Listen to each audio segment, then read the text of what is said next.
Today is New Year's Eve.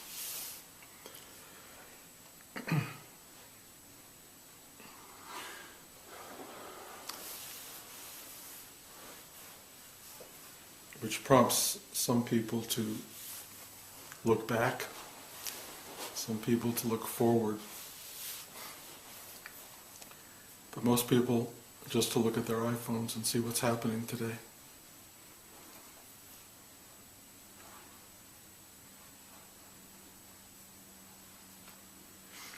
I read this morning in the LA Times that the Bodhi Tree bookshop is closing today. For those of you who don't know LA, Bodhi Tree is a sort of a spiritual center in LA. It's a place where they tried to describe it as the Library of Alexandria, trying to collect all the wisdom of the ages in a bookstore. And in the article it described how they went from selling 7,000 books a week to 173 books a week or a day, I don't remember. But it was very instructive to me because it just felt like the interest in what you might call spirituality is waning. And I started to feel this morning how spirituality has been, or has become, something like a fad. Something that came into the culture actually for a while, like in the 60s, and has in a way played itself out perhaps. Maybe not, but I'm just talking what I'm feeling. But that it had its run. And that what people looked for in their spiritual lives was an easy answer, something that would give them peace of mind, happiness, a way out of their pain and suffering, just another thing that would work for them, or even, let's say, for us. And what everybody kept discovering, I suspect, certainly what I discovered, is that as much as it takes you into some otherness, it always brings you back into this, which is where we seem to live. This is where we live, right here. And since for many people that's the place they wanted to get out of, coming back to this no longer seemed like an answer. It certainly didn't seem like the answer they were looking for, even though it's had a certain truth to it, because somehow this is where it all began, this is where you were, this is where you inhabit. How do I find my way into surrender, if you will, or into deep opening into this,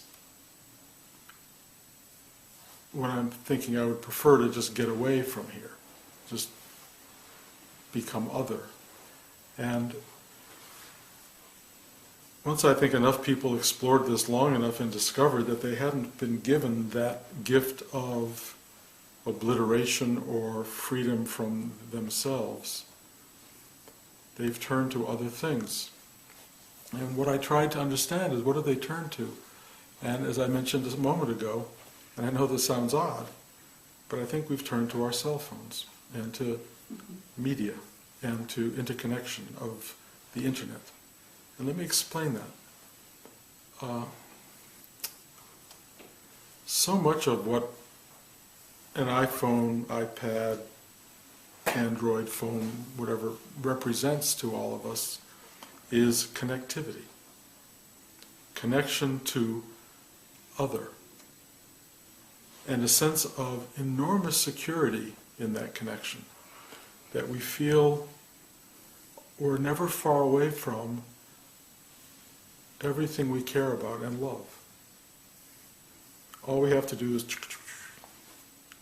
or even sometimes one button, and there we are. We can even nowadays see each other, talk to each other. Everything we want in the world is somehow there. We can actually have it delivered to us from this machine. Our food, medicine, tickets for a show, on and on and on. The creation of this by our, if you will, collective mind or by the geniuses at the core of our collective mind, has been something we have evolved into, and you can't look at it as a bad thing. It's something somehow the human race has worked toward or wanted in some very real way, and it's not in and of itself a bad thing. But here's the problem.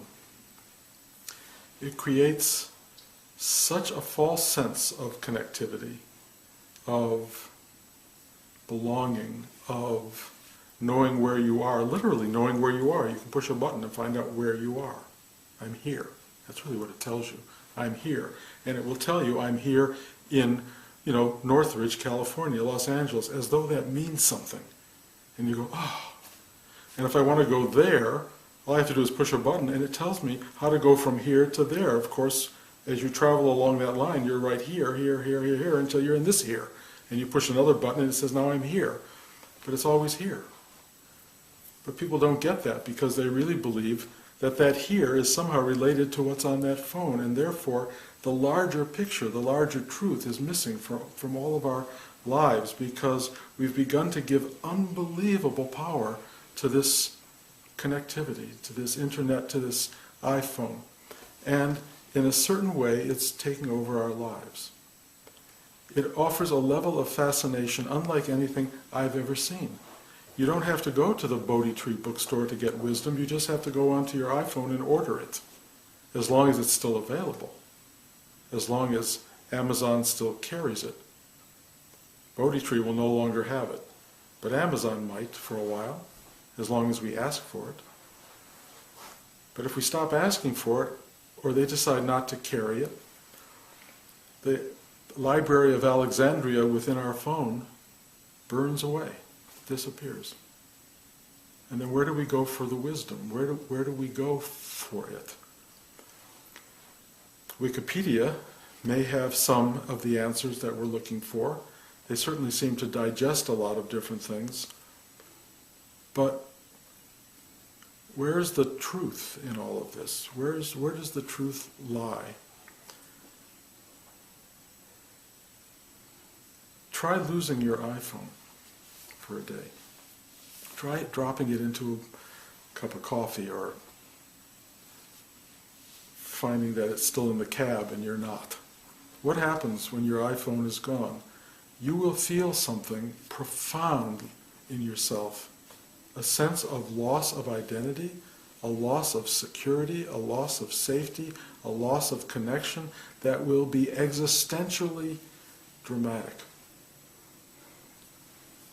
And that loss really, if you will, mirrors what it feels like not to have true connection in your life, not to have God, self, wholeness, truth, completeness in your life. The loss of this little thing has the value, really, because it shows you what it feels like not to have yourself.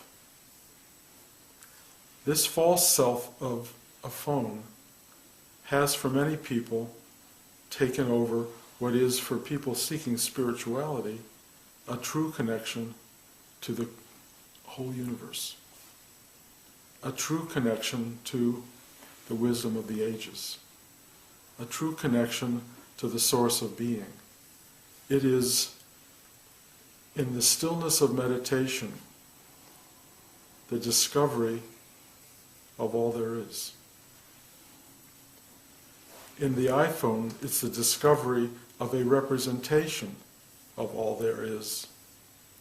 But it is a very, very mechanical, limited, temporal version of that. And what frightens me is that in the next generation or two, there won't be anybody sitting here like this, talking about true connection, true oneness with others, or even with yourself. That the Library of Alexandria, that the Bodhi Bookshop will be gone from our lives. And what will remain? Well, your iPhone. Only it will be, who knows, wired in some way, so you won't even be able to lose it. It'll just be there all the time. But what will you lose if that happens? Well, access to this. Now maybe I'm wrong. Maybe there will come a point where people will be throwing their iPhones into the river en masse, trying to remember and reconnect with this. And if that happens, I suspect it will be just as frustrating as it is to have an iPhone, is to throw it away. Because you'll be thinking all the time only about the iPhone. What did I throw away? I don't have that. I don't have that. And there will be an enormous tug and frustration and difficulty. And my feeling is it's not about throwing things away. It's about taking on the whole. There's a reason iPhones emerged in our culture. There's a reason the world of technology has become so potent in our lives. I don't think it's all a bad thing. I think it's all what is, what wants to be, for some reason, that there is magic in it, that there is amazement in it, that there's wonder in it. And I think not to throw the baby out with the bathwater, but to use it as an additional tool in the exploration of life, but not to replace the very core, essential, elemental truth of oneness with ourself and oneness with others. And that only comes by putting everything aside and sitting still, touching the centers in yourself, if you will, the chakra spaces, touching your heart, feeling what it feels like to enter into that amazing, spacious realm and feel whole. Feel that there's no one to call that will affirm your existence. There's no need to call someone, no need to email, text, or Twitter anybody. You just feel whole. You can have that, and then turn on your phone later and call someone and say hi. You can have the whole, but the truth is, if you have only the iPhone, you will be deeply disconnected from the one thing that's truly important, and that's yourself.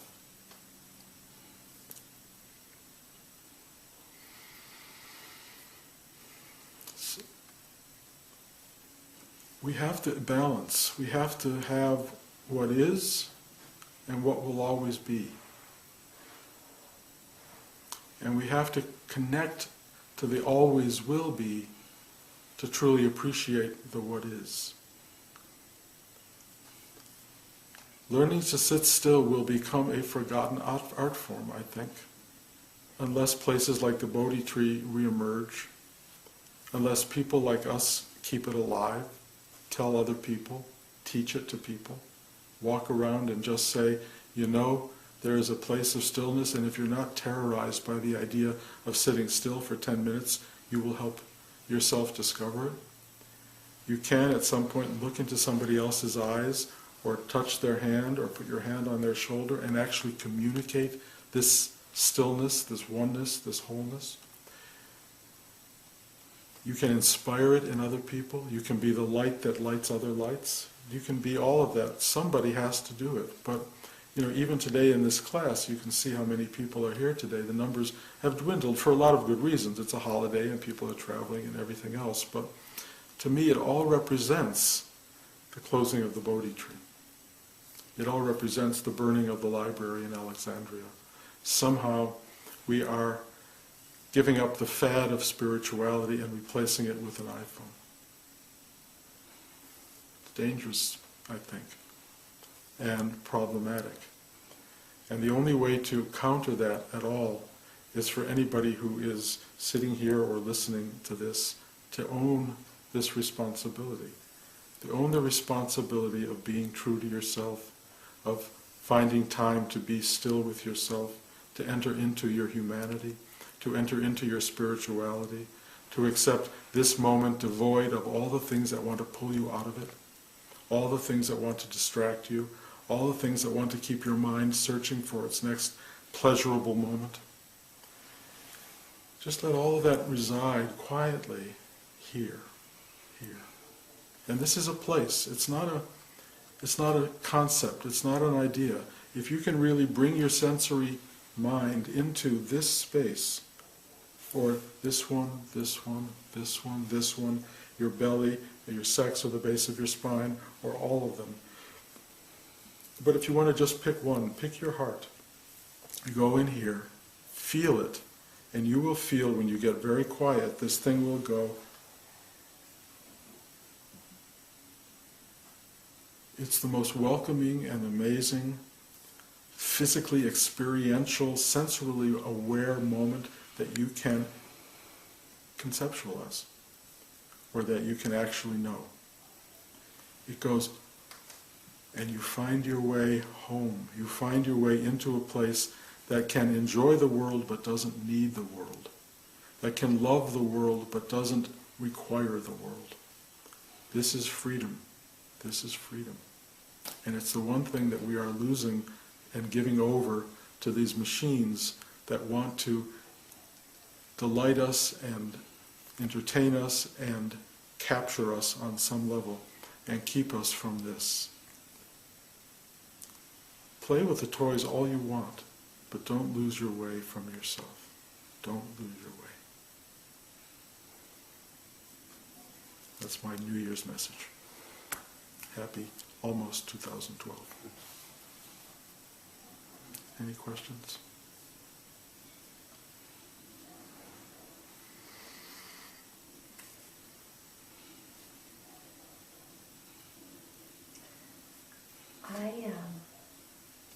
I'm so grateful for you in this practice. This is the truth. It's always been the truth, to sit and to open. And I always question when something comes up in my life, why is it that when I experience loss or sadness or pain or things on the horizontal plane aren't working out, that I immediately, whoop, close up. And it's just the opposite of what should happen at that moment. It should be that I immediately have the knee-jerk reaction to become open and expansive and be bathed in the higher consciousness and to let the truth flow through me. And now I'm getting better at, having my consciousness enough awaken the pain to do that. But why is it that we don't? Why is it that we clamp up? Well, let me say one quick thing. Look at the word you use, the two words, should have. Mm-hmm. But with that expectation, maybe not the right expectation. Maybe the real experience of shutting down and cutting off is exactly what's supposed to happen. And that there's no should have to do this or should have to do that. And maybe the pain and suffering is really the path to something more deep, or deeper, more profound in you than going to the spiritual, than the knee-jerk, as you put it, reaction to spiritual. I don't think there is a knee-jerk reaction to spiritual. I think it's earned. I think it's earned through pain, suffering, joy, and all the other human experience. I don't think we get there without being human. And I think we have to live the human thing as completely as possible, and I don't think there's any way around it anyway. I think what we want is the knee-jerk, but it doesn't happen. And if it does happen, it doesn't feel right. It feels like we have betrayed the truth of the grief or the truth of the suffering. Somehow it wants to play itself out. And it leads, my experience anyway, into something beautiful. So denying grief, suffering, etc. denies the path that we need to follow to ourselves. And I can't explain why that path is exactly that way, but it is the path. And my experience when I get to those places of exquisite beauty is that I got there because I suffered along the way. It was somehow a welcoming, a hidden awareness that comes from the search, that seeking through that brings you there. You can't just pop into it. You just can't. And the experience of awakening, which is really fascinating, which is a sudden release from so much of all of that suffering, still does not relieve you from what I call the elemental experience of life. And the elemental is no longer personal, it is cosmic and it's universal. And I don't think we get free of the universal. I don't. There are people who may disagree with me. And maybe in my own evolution I will tell you otherwise down the road. But right now my sense of it is you become human. You become so human.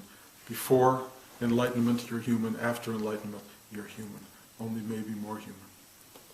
So don't feel should have, because that just gets in the way. exactly as you're doing it is what's bringing you to the truth that you're describing right now. Does that make sense? It's beautiful and it's accurate. I'm just exhausted with the humbling process of expansion and the road that this lifetime has offered me. Exhaustion, I think, does happen, but then there's renewal. You stop at the oases along the way, they give you another drink of water. This is the whole idea of New Year's, really. I mean, everybody gets drunk, and that's their idea of welcoming the new year. Obliterate yourself, I guess, to the old year and probably enter the new year obliterated as well. Stopping at the oasis and renewing, refreshing, reawakening oneself is really a much healthier idea of that, but it's also at the core of spiritual practice, because we do get exhausted, we do get lost, we do have all of these things happen to us as people, but there is this thing that happens, the Sabbath, if you will, of our own practice. It doesn't necessarily happen every Saturday or Sunday, it happens when it needs to in us, and there's a time of stopping and going, ah yes, and you get quiet, and the refreshment that takes place is you go deep inside, the expansion happens, you go, of course, this is who I am, this is what I am. Not that you become overly proud of being this or being that, you just remember you are, basically, you are. And that's what you come away with. And you're so grateful for being, just for being. And if you want to understand how grateful one is for being, try taking being away. I mean, removing life from people is something we fight tooth and nail to hold on to. Why? Because it's worth fighting for. It's worth fighting for. You'll take every amount of pain and suffering just to be here, just to be. I was going to say be here, but it's really just to be. And I think the ultimate awakening is that you can never not be.